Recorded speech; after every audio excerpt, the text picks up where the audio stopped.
நீங்க இன்னும் உங்க கனவுகளை நிஜமாக்கல, உங்க கோல்ஸை அச்சீவ் பண்ணல. அது ஏன்னு தெரியுமா?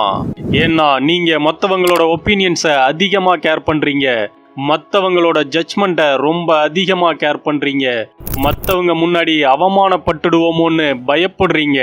இதுதான் உங்க கனவுகளை அழிச்சிடுது. இந்த சமூகம் நீ எப்படி பார்க்குற, எப்படி நடக்கிற, எப்படி ட்ரெஸ் பண்ற, இப்படி எல்லாத்துலேயும் உங்களை எடை போட்டுக்கிட்டே இருக்கும். அப்படித்தான் அது ப்ரோக்ராம் பண்ணப்பட்டிருக்கு.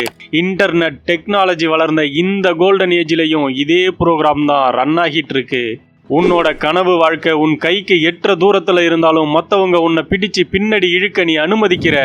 அதனாலேயே உன்னால உன் கனவுகளை அடைய முடியல. ஒரு நிமிஷம் இதை யோசிச்சு பாரு. இந்த காலத்துல இளம் வயதிலேயே பசங்க அவங்க பேரண்ட்ஸுக்கு வீடுகள் வாங்கி தராங்க. பள்ளி மாணவர்கள் கூட பெரிய நிறுவனங்கள் ஆரம்பிக்கிறாங்க. ஆனா இவ்வளவு வளர்ந்த நீ உன்னுடைய சொந்த கனவுகளை துரத்த பயந்து நிக்கிற, தயங்கி தடுமாறுற. இத உன்னோட முன்னோர்கள் இந்த காலத்துல இருந்து பார்த்தா உன்னோட மூஞ்சிலேயே காரி துப்பிடுவாங்க. ஏன்னா மற்றவங்க ஏதாவது சொல்லிடுவாங்களோன்னு பயந்து நீ எதுவுமே செய்யாததால உன்னை தடுக்கிற ஒரே சிறை மற்றவங்க என்ன நினைப்பாங்கங்கிற பயம்தான். நீங்க இதை கேட்டுட்டு நினைக்கலாம், இல்ல நீங்க தப்பா சொல்றீங்க, நான் வித்தியாசமானவன், நான் என் கனவுகளை துரத்திக்கிட்டு தான் இருக்கேன், நான் என் இலக்குகளை நோக்கி ஓடிக்கிட்டு தான் இருக்கேன், அடுத்தவங்க ஒப்பீனியன்ஸ் எல்லாம் நான் காதுல வாங்குறதே இல்லை.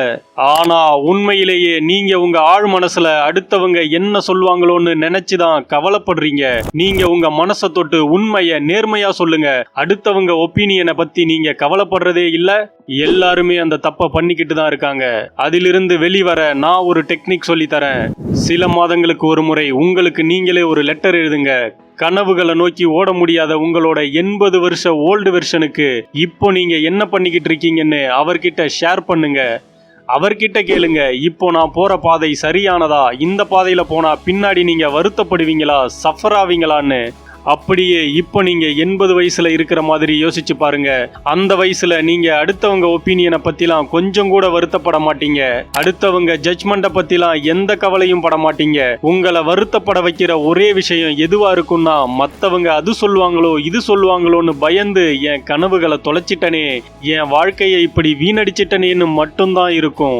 இப்போ உங்க லெட்டருக்கு பதில் லெட்டர் எழுதுங்க.